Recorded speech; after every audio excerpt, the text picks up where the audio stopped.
Hello दोस्तों, आप सभी का ह्यूगो एकेडमी में स्वागत है। तो आज हम आपको डीएलएड 4 सेमेस्टर में जो मैथ है वो पढ़ाऊंगा।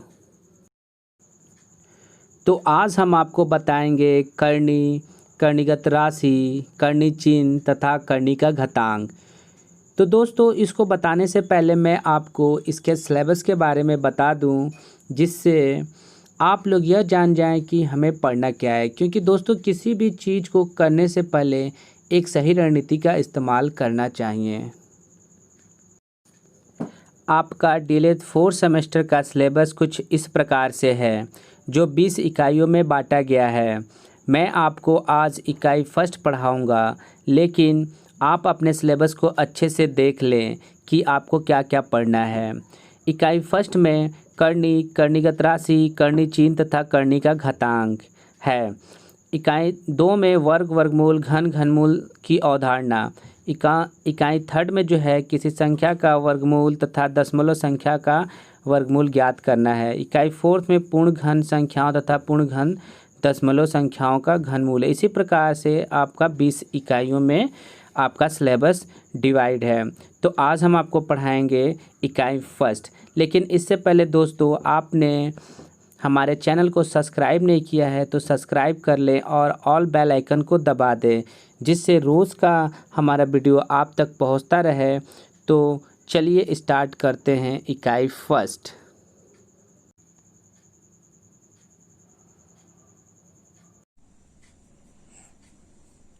तो दोस्तों, करनी का एक करनी चिन्ह होता है, जिसे ये जो है ये करनी चिन्ह है।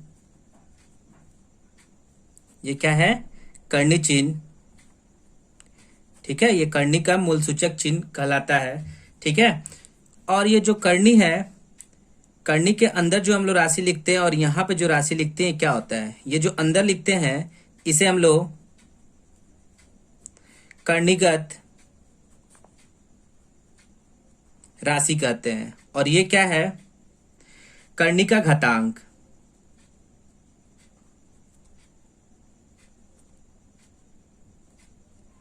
करनी का घातांक। और ये जो पूरा ये जो राशि है, ठीक है, ये करनी संख्या कहलाती है। क्या कहलाती है? करनी संख्या। ठीक है दोस्तों। तो जो ये जो हमारी करनी संख्या थी, ये x अंडर रूट का पावर n। ठीक है, ये पावर है। ठीक है, इसे हम लोग घातांक कहते हैं। पावर n है। ठीक है, जहां पर n की जो वैल्यू होती है 2, 3, 4, 5, कुछ भी लिख सकते हैं। ठीक है, ये 2 से ही स्टार्ट होगा। यहाँ पर 1 नहीं होता है। ठीक है, 2, 3, 4, 5 कुछ भी लिख सकते हैं। ठीक है, अगर हम लोग यहाँ पे 2 लिखते हैं, क्या लिखते हैं? 2 लिखते हैं, 3 लिखते हैं, 4 लिखते हैं और 5 लिखते हैं। 2 लिखते हैं तो इसका अलग नाम हो जाता है वर्गमूल, जिसे क्या बोलते हैं? वर्गमूल बोलते हैं। वर्गमूल। इसे घन मूल, इसे चतुर्थ मूल। क्या बोलते हैं? चतुर्थ मूल। और इसे क्या बोलते हैं? पांचवा मूल। पांचवा मूल। ये अलग अलग इनके नाम हो जाते हैं। बस यहाँ पावर के जगह 2 लिखते हैं तो वर्गमूल, अगर 3 लिख दें तो घनमूल, 4 लिख दें तो चतुर्थ मूल, और यहाँ पर 5 लिख दें, सॉरी यहाँ 5, यहाँ x, अगर 5 लिख दें तो ये क्या हो जाएगा? पांचवा मूल। ठीक है, इनको इंग्लिश में हम लोग स्क्वायर रूट,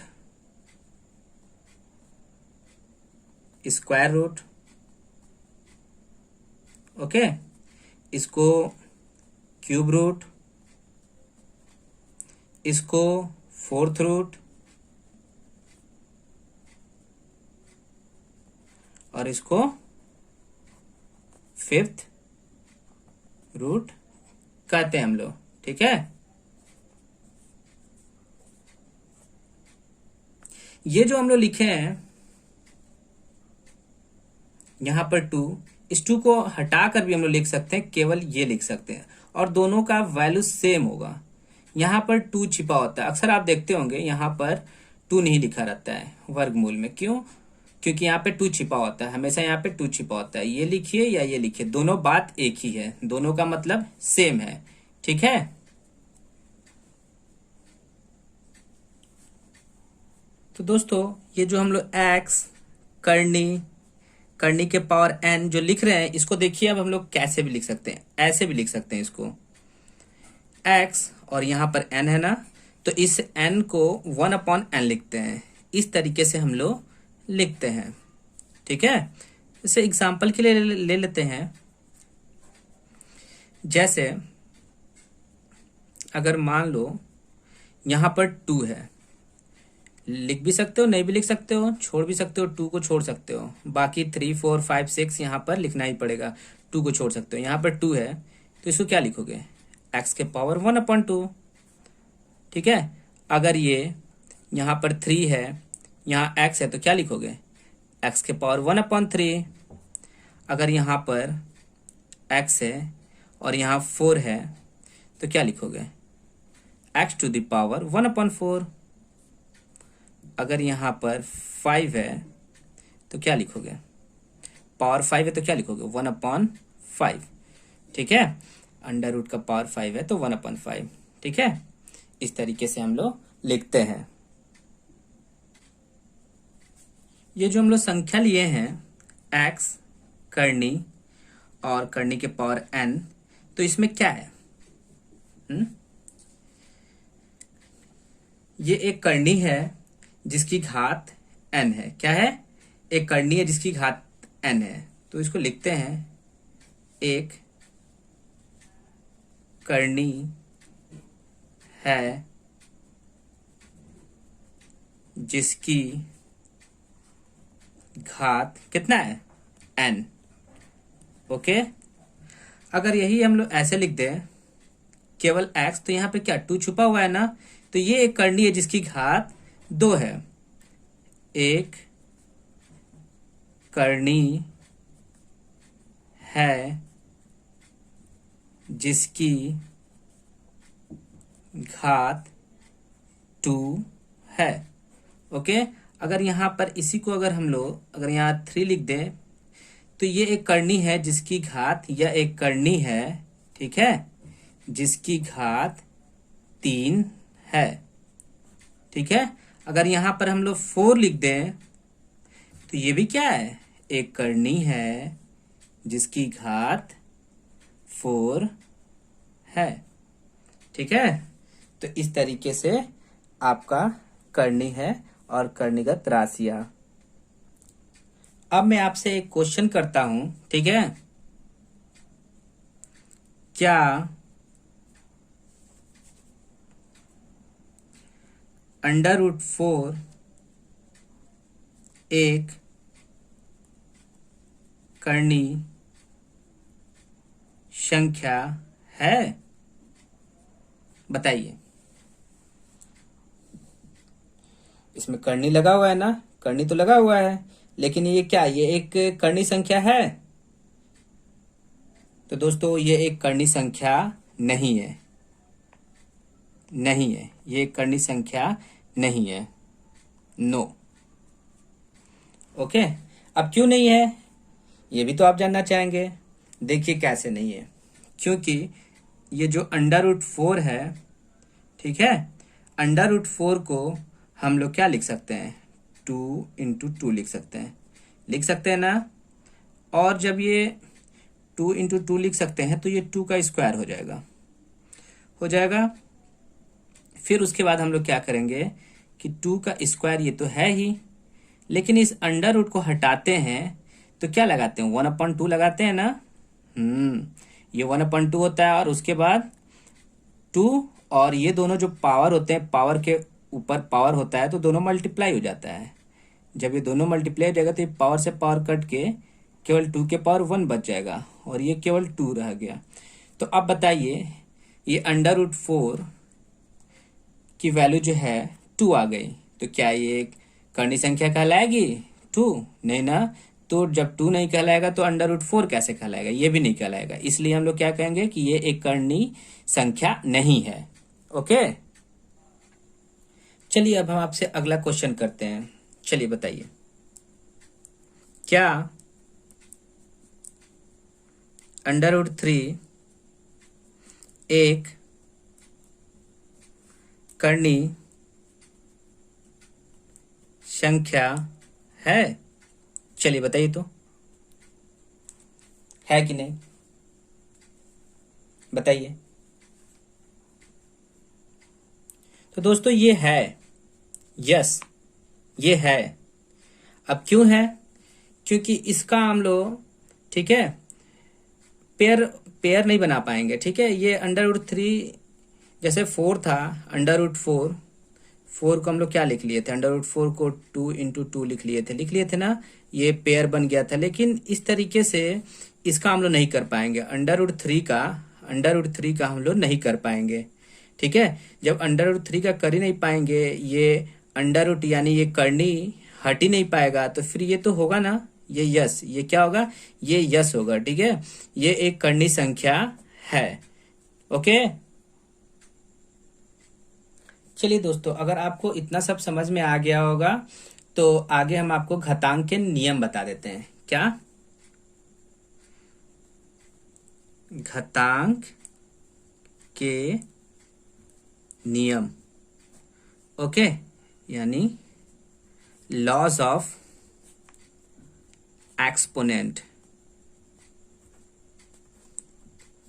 ओके, ये क्या है भाई, लॉज ऑफ एक्सपोनेंट? तो बहुत बड़ी चीज नहीं है, आराम से आप लोग सीख जाएंगे, थोड़ा सा ध्यान लगाएं और सीख जाएंगे।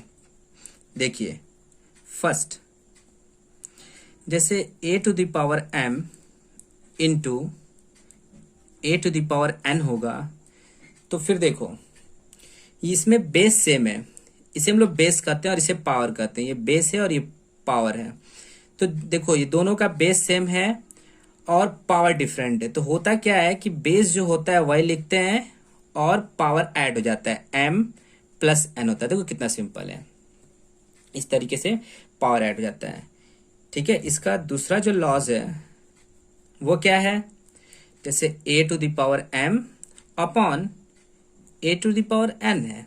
देखो ये जो बेस है, दोनों का बेस सेम है, बस अपॉन लगा है, a⁴m और a⁴n।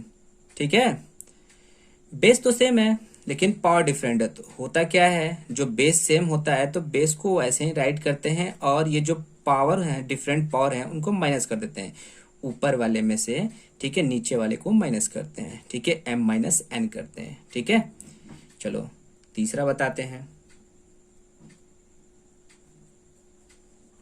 तीसरा क्या है, a⁴m होगा और फिर होल⁴n होगा। देखो ये पावर के ऊपर पावर है, तो वेरी सिंपल, ये दोनों मल्टीप्लाई हो जाते हैं, m×n हो जाएगा। ठीक है, फोर्थ नंबर में जैसे a b दो राशियां हैं। ठीक है, दो संख्याएं हैं और पूरे के पावर n है। तो ये जो पावर है दोनों के ऊपर अलग अलग जाएगा, ऐसे a⁴n होगा और ये b⁴ भी n होगा। ठीक है, इस प्रकार से। नेक्स्ट, जैसे a/b है और ये पूरे के पावर n है, तो क्या होगा, ऐसे ही जैसे अलग अलग गया, इसके ऊपर भी जाएगा, a के ऊपर भी n जाएगा और b के ऊपर भी पावर चला जाएगा। जैसे a⁴n अपॉन ये b⁴n हो जाएगा। ठीक है, उसके बाद जैसे मान लो a⁻−n है। देखो पावर जो है माइनस हो गया है, पावर क्या हो गया है, माइनस हो गया है। तो इसको प्लस करने के लिए कुछ करना नहीं है, बहुत सिंपल है, 1 अपॉन ये वाला जो राशि है इसको पूरा नीचे लेकर चले जाओ। a को नीचे लेकर चले गए, ये अब माइनस जो है प्लस हो जाएगा। देखो ऐसे लिख देंगे, देखो यहाँ माइनस जो था ये प्लस हो गया। ठीक है, तो देखो बहुत सिंपल था। अगला जो है, जैसे मान लो a/b है और इस पूरे के पावर इस a अपॉन बी के पावर माइनस एन है। तो अब क्या करोगे, इसको माइनस है ना भाई, इसको पॉजिटिव बनाने के लिए क्या करोगे, इसको पॉजिटिव बनाने के लिए नीचे वाले संख्या को ऊपर और ऊपर वाले संख्या को नीचे कर दो, बस b अपॉन a कर दो। ये ऑटोमेटिक ये माइनस पॉजिटिव हो जाएगा, इसको प्लस लिख लो। ठीक है, अगला है, जैसे मान लो कोई भी संख्या हो, किसी भी संख्या के पावर अगर 0 है तो इसको हम लोग क्या लिखते हैं, 1 लिखेंगे। क्या लिखेंगे, 1 लिखेंगे। ओके, कोई भी संख्या अगर उसके पावर अगर 0 है तो उसकी वैल्यू क्या होती है, 1 होती है। तो अगला अब हम लोग चलते हैं, थोड़ा सा करनी के नियम भी जान लेते हैं। ठीक है, करनी के नियम, करनी का नियम। ठीक है, इसे क्या बोलते हैं, लॉस ऑफ सर्ट्स। ठीक है, ये क्या है, लॉज ऑफ सर्ट्स। इसमें क्या है, फर्स्ट जैसे मान लो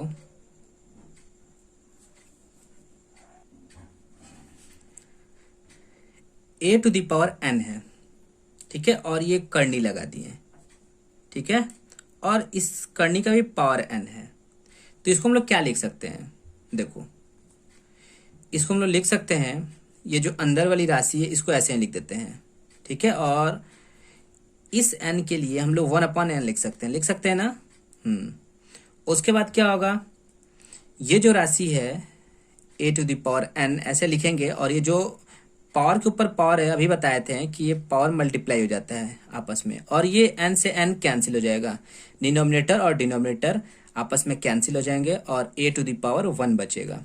तो ये जो वैल्यू होगी a हो जाएगी। ठीक है, ये था आपका पहला। दूसरा क्या है, देखो दूसरा भी सेम ऐसा ही है। जैसे मान लो कि ये a है और यहाँ पर पावर n है, और फिर पूरे का पावर n है। तो इसको हम लोग क्या करेंगे, देखो कुछ नहीं करना है, ये जो है इसको पहले हम लोग सॉल्व करेंगे। तो इसके लिए यहाँ पर पावर करनी का पावर n है तो 1/, लिख लेंगे, और ये जो ब्रैकेट है, अब ये ब्रैकेट हम लोग लगा लेंगे, और ब्रैकेट के पावर n है, राइट कर लो।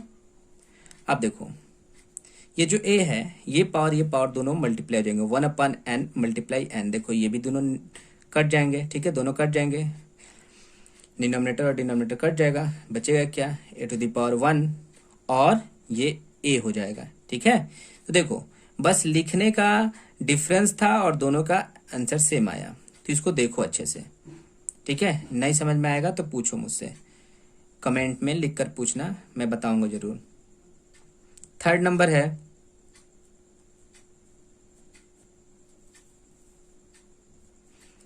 a/b है। क्या है, a/b, और पूरे का अंडर रूट है, और यहाँ पर हम लोग पावर जो करनी है उसका पावर हम लोग n लगा दिए। क्या लगा दिए, n लगा दिए। तो इसको देखो कैसे हम लोग लिख सकते हैं, इसको अलग अलग भी हम लोग करके लिख सकते हैं, ऐसे और ऐसे, लेकिन जो पावर है वो पावर यहाँ पे राइट करना पड़ेगा। ठीक है, ये एक है। ओके, नेक्स्ट है, जैसे मान लो a अंडर रूट बनाया, और बनाने के बाद यहाँ पे पावर n लगा दिए, फिर से अंडर रूट लगा दिए। देखो फिर से पूरे का अंडर रूट लगा दिए, और लगाने के बाद यहाँ पर हम m लिख दिए।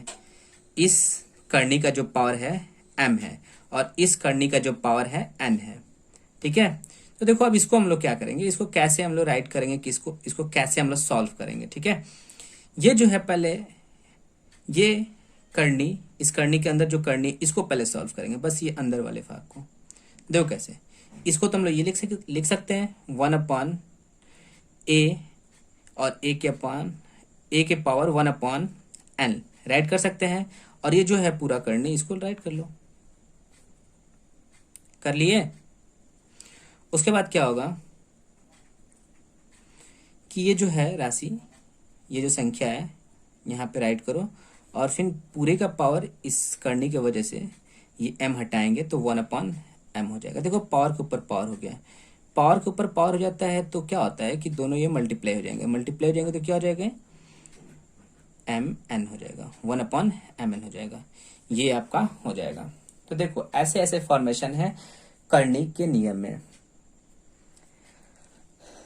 अगर आप सभी को इतना सब समझ में आ गया होगा, ठीक है, तो अब हम लोग कुछ क्वेश्चन भी कर लेते हैं, ठीक है। जैसे ये जितने भी अभी आप फॉर्मेशन पढ़े हैं, लॉज ऑफ एक्सपोनेंट, ठीक है, लॉज ऑफ सर्ट्स, इन सब पर कुछ क्वेश्चन भी कर लेते हैं, इन पर आधारित कुछ क्वेश्चन भी कर लेते हैं। आज थोड़ा कुछ क्वेश्चन भी कर लेते हैं हम लोग। चलो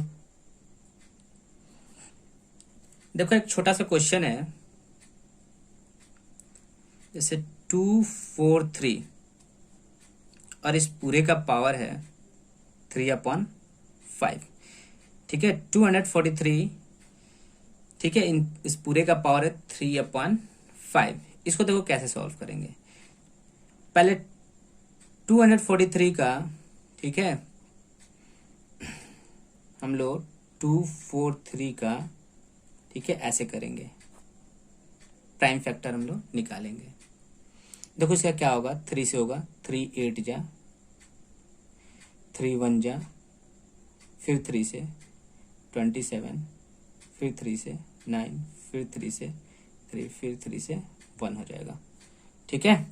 तो ये 3 कितने टाइम्स आ रहे हैं, 1 2 3 4 5, तो 3 के ऊपर 5 हमारा पावर हो जाएगा। 243 को हम लोग क्या लिख सकते हैं, 3/5, और होल पावर क्या है, 3/5। देखो ये पावर के ऊपर पावर हो गया। अभी आपको फॉर्मेशन पढ़ाए थे कि अगर पावर के ऊपर पावर हो तो क्या होता है, पावर दोनों मल्टीप्लाई हो जाते हैं। तो देखो 3 और पावर क्या है 5, तो दोनों पावर क्या हो जाएंगे, मल्टीप्लाई। ये दूसरा वाला पावर क्या है, 3/5, देखो मल्टीप्लाई हो गए। और ये 5 से ये 5 कैंसिल हो जाएगा, ये जो 5 है, ये 5 से ये 5 कैंसिल हो जाएगा, तो बच्चा क्या, 3/3, 3/3, ओके। तो 3/3 का मतलब क्या होता है, 27। इसका 3 × 3 × 3, 3 टाइम्स करेंगे ना, तो क्या आएगा, ये 3 × 3 × 3, 3 टाइम्स करेंगे तो क्या आएगा, 27। ये आपका आंसर हो गया, ओके। ये एक क्वेश्चन है, और भी कर लेते हैं कुछ। एक और पहले जैसा ही क्वेश्चन, ठीक है। जैसे 256 होल टू द पावर 3/8 है, ठीक है, क्या है, 3/8, ठीक है। अब इसको कैसे सॉल्व करेंगे, तो 256 का प्राइम फैक्टर मेथड से पहले उसका पता कर लीजिएगा कि क्या है, ठीक है। जैसे कि इसका 2/8 होगा, ठीक है, आप लोग निकाल लेंगे कि क्या होगा, ठीक है। 2/8 होगा। 256 को क्या लिख सकते हैं, 2/8, यानी कि 2 को 8 बार मल्टीप्लाई करने पर 256 आएगा। और होल टू द पावर क्या है, 3/8 है, क्या है, 3/8 है। अब क्या होगा, देखो ये पावर के ऊपर पावर है, तो दोनों ये पावर क्या होंगे, मल्टीप्लाई हो जाएंगे, दोनों पावर क्या होंगे, मल्टीप्लाई। अब ये देखो 8/8, डिनोमिनेटर अपन डिनोमिनेटर सेम है, कैंसिल हो जाएगा, और ये 2/3 बचेगा। और 2/3 का मतलब क्या होगा, ठीक है, 2 × 2 × 2, 3 टाइम्स, ठीक है। और जब इनको मल्टीप्लाई करेंगे तो क्या आ जाएगा, 8। ये आपका आंसर हो गया, क्या हो गया, आंसर, ओके। देखिए एक दूसरा क्वेश्चन हम लोग लेते हैं।